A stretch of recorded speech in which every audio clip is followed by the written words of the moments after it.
be something that would randomly drop throughout the course of the game.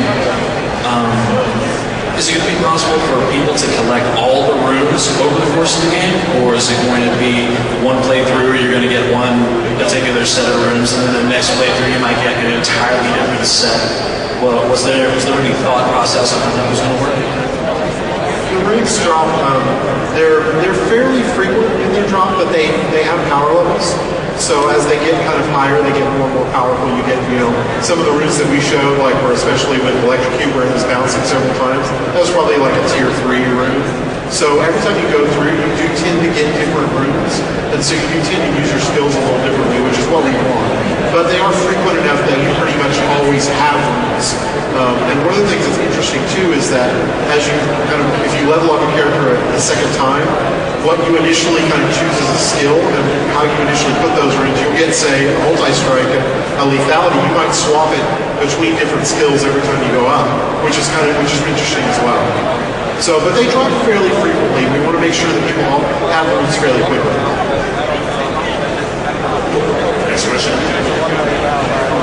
Yeah, hi. I'm just kind of wondering in terms of the class balance and the class roles that each individual class may have upon release of the game. I know it's a little early, but like how many classes do you anticipate for melee or ranged or spell casting or something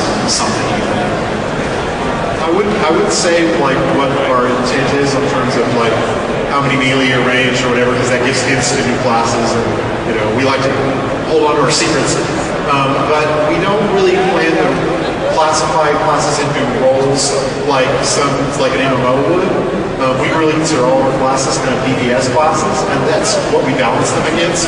But what we do is as we develop the game forward, we essentially create power scales and metrics for example, I think we said like a skill point is equal to about 8% more power, which we can qualify as a certain amount of damage or a certain amount of defense. So that's how we kind of initially ballpark things, and then as we develop, a lot of it comes down to utility and playing the game kind of a lot, getting a lot of feedback, and trying to work through kind of balance issues on it. Next question. Is the game still going to feature Hell, Nightmare, and normal difficulties, or is it going to be a difficulty system? Yes, it's still going to feature. We're going to have the normal difficulty and then Nightmare and Hell, for sure.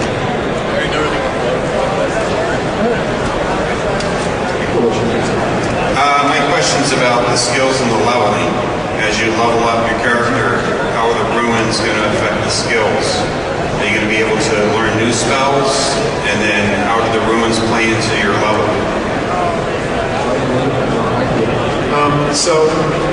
As you level up, the runes are solely a modification of your skills. So you don't get new skills, you modify an existing one to give it new functionality. The main way that it changes as you level up is you get higher tier runes that have a greater effect. So if the first